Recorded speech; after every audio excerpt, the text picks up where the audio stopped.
Bismillahirrahmanirrahim. Assalamualaikum warahmatullahi wabarakatuh. Ketemu lagi dengan saya Bidi Aziz Faiz. Di video kali ini saya akan membicarakan tema penting yang menjadi gerakan nasional belakangan karena dimotori kebijakannya oleh negara, yaitu moderasi beragama. Saya akan kaitkan moderasi beragama ini nantinya dengan minoritas di dalam konteks keindonesiaan.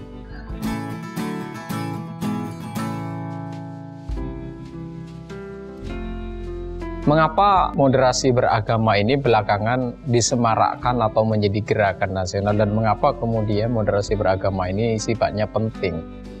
Karena memang belakangan ada yang disebut dengan musuh bersama. Musuh bersama itu mulai menampakkan diri di dalam dunia sosial, memberikan ketidakstabilan di dalam dunia sosial, yaitu dengan hadirnya ekstremisme akut. Ekstremisme ini semacam suatu tindakan kekerasan yang sifatnya tidak terstruktur, ekstremis. Berbeda misalnya dengan terorisme. Kalau terorisme ini tindakan kekerasan yang sifatnya terorganisasi. Terstruktur, masif, direncanakan, dan sebagainya. Selain itu adalah suatu kenyataan di mana manusia berhasrat sekali untuk saling memusnahkan satu sama lain.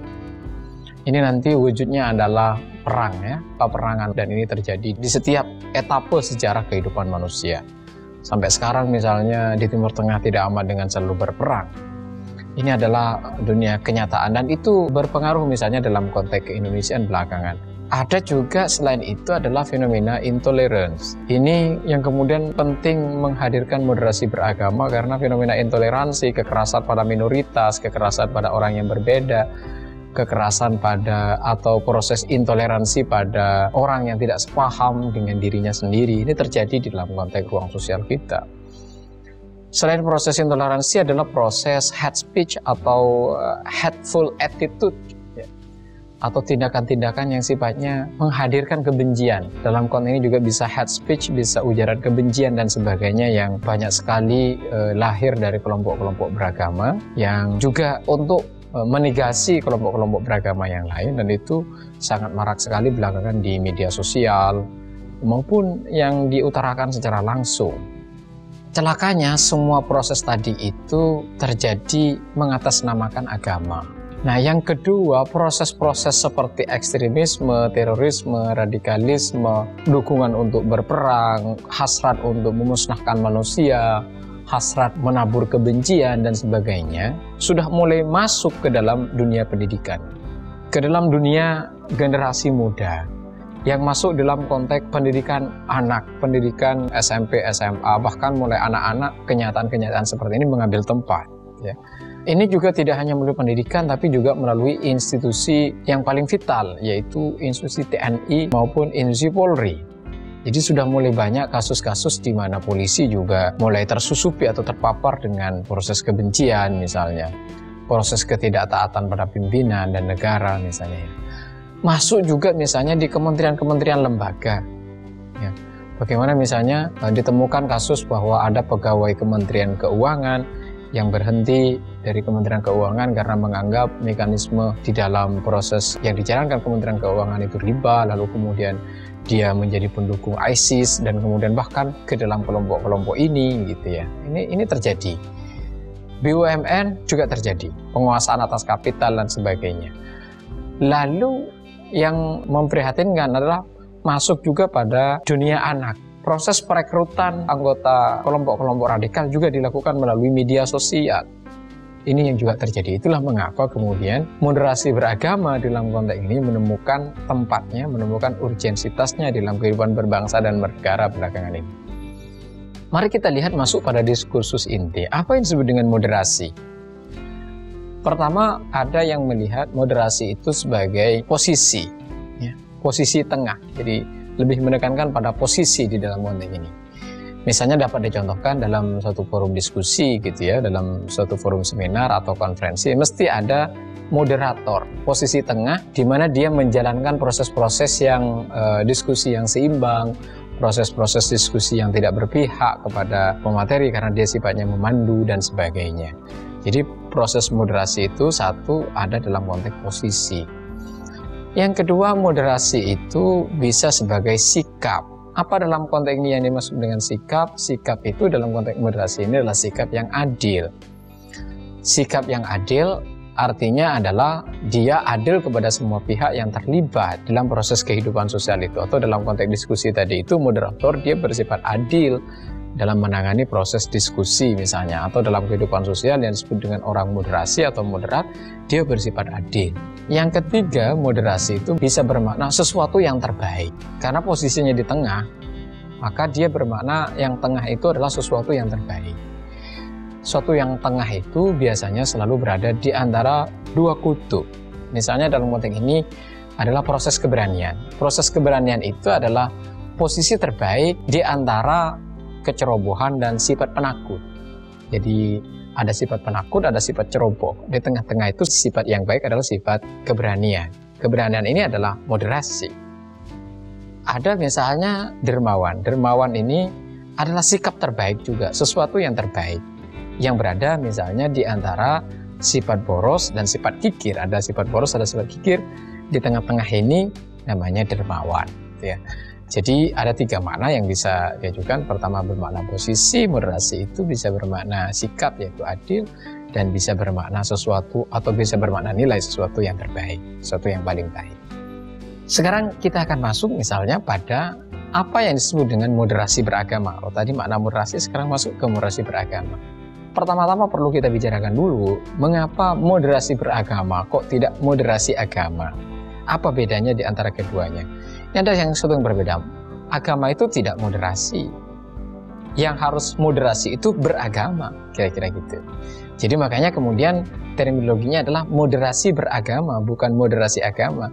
Moderasi beragama artinya kita, manusia, sikap manusia, posisi manusia, cara berpikir manusia, itu yang harusnya moderat. Moderasi beragama adalah cara beragama yang jalan tengah. Dalam konteks ini posisi seperti tadi kita jelasin di awal, yaitu beragama yang tidak ekstrim, beragama yang tidak berlebih-lebihan, yang mempraktikkan agama secara moderat. Ini yang nanti orang beragama yang sifatnya tengah-tengah itu disebut dengan beragama yang moderat.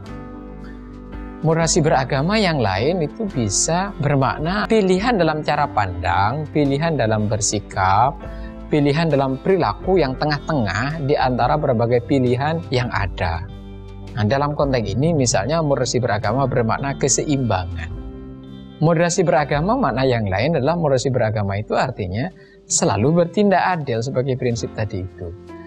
Apa itu maksudnya moderasi beragama dengan prinsip adil? Adalah moderasi beragama yang selalu berpegang teguh pada kebenaran. Adil itu artinya berpegang teguh pada kebenaran. Itu makna esensial filosofis dari adil. Contoh sederhana adalah yang bisa kita ajukan ketika Nabi Muhammad mengatakan, seandainya Fatimah binti Muhammad mencuri, maka saya akan memotong tangannya. Hadis ini adalah hadis yang menunjukkan bahwa Nabi Muhammad itu tidak terikat dengan ikatan keluarga, tidak terikat dengan ikatan bapak dan anak. Tapi dalam konteks itu Nabi Muhammad bersikap adil terhadap siapapun. Kalau dia mencuri, sekalipun dia Fatimah, maka Nabi Muhammad akan memotong tangannya. Artinya apa? Nabi Muhammad berpegang teguh pada kebenaran. Artinya di sini moderasi beragama sebagai sikap yang adil, artinya Anda beragama berpegang teguh pada kebenaran itu sendiri. Sekarang kita masuk pada konsep yang lebih mendasar lagi. Ada moderasi agama sebagai proses, ada moderasi agama sebagai hasil. Ya, ini penting ini. Jadi kita harus tempatkan ada moderasi agama sebagai proses, ada moderasi sebagai hasil. Moderasi agama sebagai proses itu melalui tiga hal. Ya. Pertama adalah berilmu. Orang yang agamanya moderat atau dia bertindak sebagai orang yang moderat itu mesti didasari dengan ilmu pengetahuan. Karena itu proses mekanisme pendidikan, worldview, pengetahuan yang lebih luas, pengalaman yang lebih luas, berinteraksi dengan kelompok yang berbeda, itu bagian dari proses membangun keilmuan. Sebab ilmu ini nanti yang menjadi fondasi dasar bagaimana orang menjadi moderat, ya. Bagaimana orang moderasi di dalam beragama, mempraktikkan kemoderatan di dalam beragama, itu mesti melalui mekanisme ilmu. Orang biasanya yang tidak moderat itu memiliki pengetahuan yang pendek, memiliki pengetahuan yang tidak begitu luas, world view-nya dan pengalamannya juga tidak begitu luas. Yang kedua, untuk masuk menjadi moderasi beragama, prosesnya adalah melalui akhlak berbudi.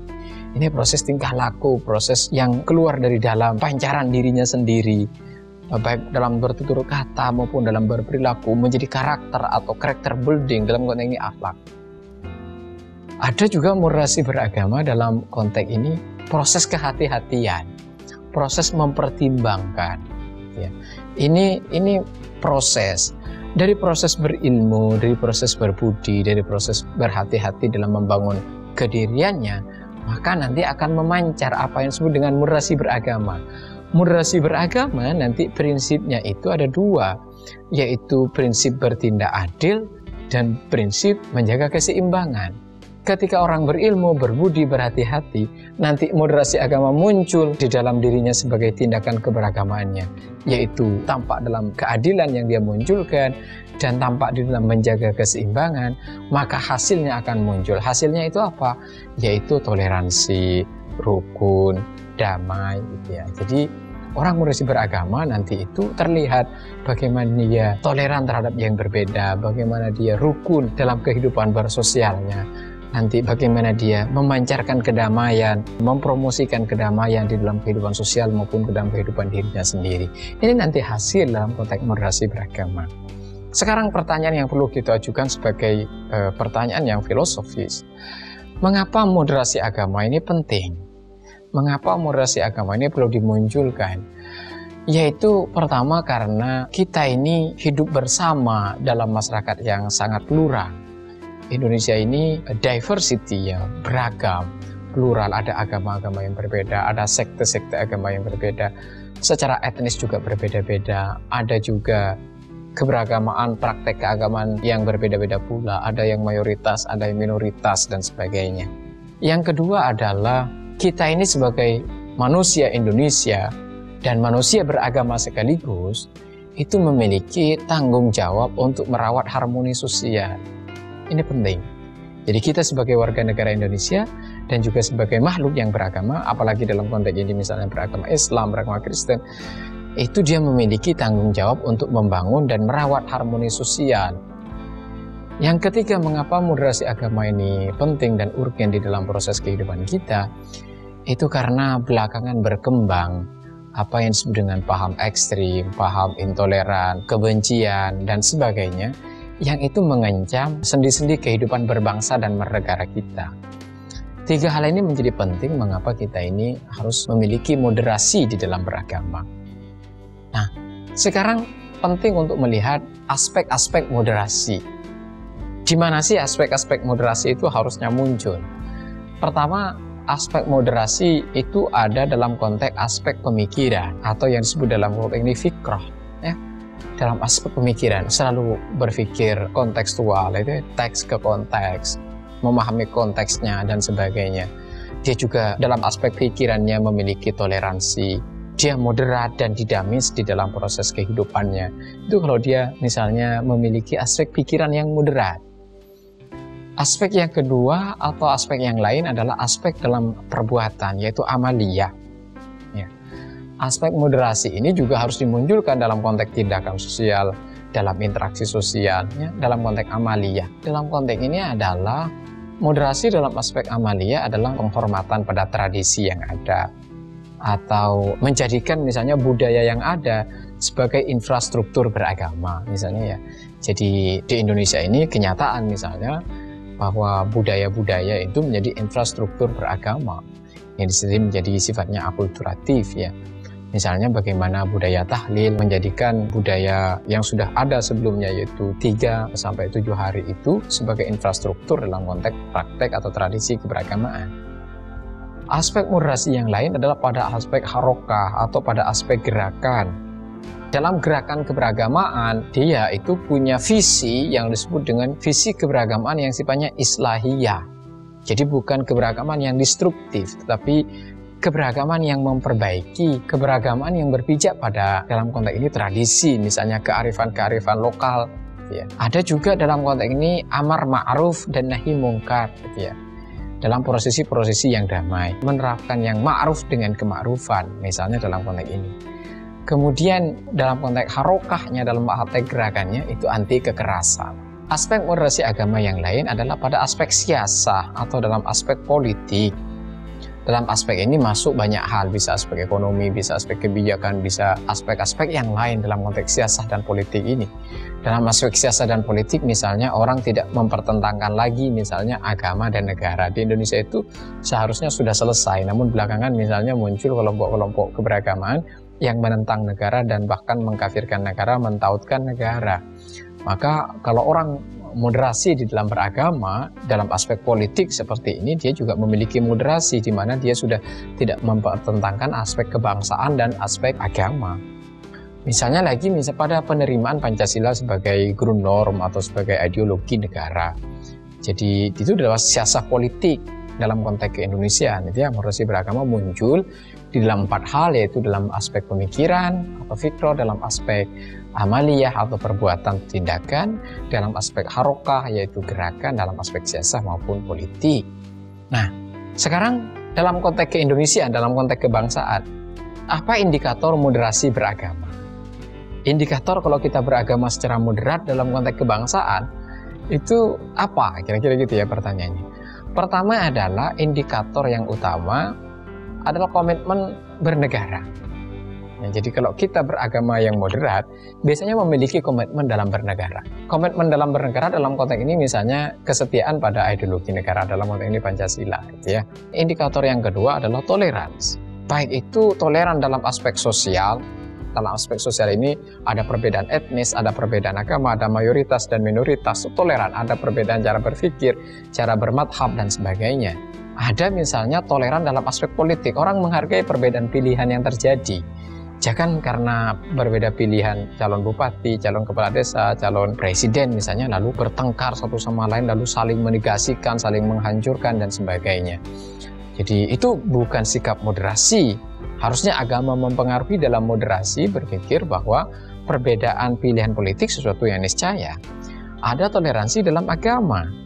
Perbedaan madhab, perbedaan cara berpikir dalam keagamaan, perbedaan sekte-sekte keberagamaan dan aliran-aliran keagamaan juga muncul di situ toleransi kita. Terutama misalnya terhadap minoritas, ini cukup memprihatinkan karena terjadi kekerasan pada minoritas, itu di Indonesia juga marak terjadi. Baik misalnya kekerasan pada minoritas kelompok keagamaan lokal maupun kelompok-kelompok keagamaan misalnya seperti Ahmadiyah maupun kelompok keagamaan seperti Syiah dan sebagainya. Indikator yang ketiga adalah anti radikalisme, anti ekstremisme, anti terorisme misalnya. Ini artinya indikator ini menunjukkan dukungan pada ketiadaan sikap kekerasan. Jadi sikap kekerasan itu tidak manusiawi, kira-kira gitu. Nah, apakah memungkinkan moderasi beragama itu diwujudkan dalam konteks kebangsaan dan keindonesiaan? Sangat memungkinkan karena kita ini memiliki apa yang disebut dengan modal sosial untuk kita moderat di dalam beragama.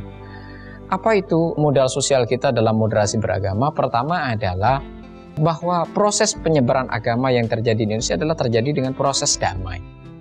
Tidak melalui proses penaklukan dan peperangan yang berdarah-darah. Tapi proses keberagaman di Indonesia ini adalah proses yang dilakukan penetrasi keberagaman melalui perdagangan, proses perkawinan misalnya, yang itu adalah proses yang damai. Ini menjadi modal tersendiri bagaimana kita membangun kedamaian, yang menjadi aspek utama misalnya dari moderasi beragama. Kedua adalah modal sosial itu adalah peleburan agama dengan kebudayaan di Indonesia. Yang saya bilang tadi di awal adalah budaya menjadi infrastruktur agama. Dan ini di Indonesia baik budaya maupun agama memiliki saling support yang menampilkan bentuk-bentuk keragaman yang moderat. Ya. Yang ketiga adalah modal sosial beragama itu adalah mendamaikannya atau damainya relasi agama dan negara. Jadi di Indonesia itu sebenarnya agama dan negara itu sudah tidak memiliki konfliktualitasnya. Baik agama menyokong terhadap proses eksistensi negara dan negara melindungi dan memproteksi eksistensi agama. Dua-duanya kemudian saling mendukung satu sama lain. Di dalam negara juga dipengaruhi oleh nilai-nilai agama dan di dalam beragama dilindungi dan diproteksi oleh negara misalnya. Modal sosial moderasi beragama yang keempat adalah karakter masyarakat kita yang moderat dan toleran. Kita ini sudah terbiasa hidup plural sejak lama. Kita sudah terbiasa hidup dengan orang-orang yang berbeda. Kita sudah terbiasa misalnya bermadhab dan berpikiran keberagaman yang berbeda, beragama yang beretnis berbeda-beda satu sama lain. Bahkan terjadi perkawinan antar etnis dan sebagainya. Itu adalah karakter utama masyarakat kita yang sebenarnya sangat moderat dan toleran. Dan ini model sosial untuk mewujudkan moderasi itu. Yang kelima, kita ini memiliki modal untuk moderasi beragama itu adalah modal ormas keagamaan yang menjadi penopang dari eksistensi keberagamaan yang damai dan bernegara. Ada NU dan Muhammadiyah adalah ormas keagamaan jadi penopang bagaimana moderasi agama itu bisa dibangun sedemikian rupa. Nah, sekarang yang terakhir, bagaimana ini kalau dikaitkan dengan minoritas? Moderasi beragama kaitannya dengan minoritas. Jadi ketika kita moderat dalam beragama, itu memunculkan nilai utama yaitu nilai kemanusiaan. Yang ini misalnya nilai kemanusiaan itu lebih tinggi dari sekedar persoalan mayoritas dan minoritas. Persoalan kemanusiaan lebih tinggi dari persoalan pemahaman sekte-sekte tertentu. Persoalan penghargaan manusia lebih tinggi dari sekedar perbedaan etnis. Sebab perbedaan etnis, perbedaan keberagaman adalah keperbedaan yang partikular. Nah, sedangkan kemanusiaan adalah yang utama. Dalam konteks ini, itulah mengapa kemudian Allah berfirman misalnya ya, kalau dalam konteks Islam, walaqad karramna bani Adam. Sesungguhnya Allah memuliakan manusia. Ya. Di sini kemudian masyarakat, baik mayoritas maupun minoritas itu mempunyai penghargaan pada semua manusia. Kalau dikaitkan lagi dengan minoritas dalam manusia beragama itu, dalam konteks negara misalnya melihat kelompok beragama, baik itu kelompok yang sifatnya minoritas maupun mayoritas, dilihatnya bukan karena komposisi kelompoknya, tapi dilihat sebagai warga negara. Dia memiliki hak kewarganegaraan. Jadi tidak melihat pada sisi partikularnya, tapi memiliki bahwa baik minoritas maupun mayoritas itu memiliki hak yang sama dalam bidang sebagai warga negara. Ini penting, karena selama ini misalnya beberapa kelompok keagamaan seakan-akan menjadi hakim tersendiri dan melihat seakan-akan orang yang berbeda dengan dirinya bukan bagian dari warga negara yang setara dengan dirinya dan harus dihargai. Ada kelompok-kelompok orang beragama yang ingin memonopoli kenegaraan itu sendiri dan seakan-akan memiliki hukum tersendiri, lalu melihat kelompok keberagaman yang berbeda sebagai orang yang tidak memenuhi syarat untuk diajukan atau diidentikan dengan warga negara. Nah, ini tidak begitu arif. Ya, jadi dalam melihat ini tentu mayoritas maupun minoritas dilihat sebagai warga negara. Beragama secara moderat dalam konteks ini artinya selalu berpegang teguh pada keadilan, yaitu berpegang teguh pada kebenaran. Bahwa semua orang termasuk minoritas, mayoritas yang berpikiran berbeda diperlakukan secara adil di dalam konteks ini. Ya, saya kira itu teman-teman sekalian materi tentang moderasi beragama, kaitannya yang saya kaitkan dengan proses minoritas dalam konteks keindonesiaan. Jika ada sesuatu yang belum jelas, boleh silakan berkomentar atau memberikan pertanyaan atau memberikan tambahan penjelasan di dalam komen YouTube. Nanti akan saya balas dengan komen. Dan terima kasih, jangan lupa bahagia. Assalamualaikum warahmatullahi wabarakatuh.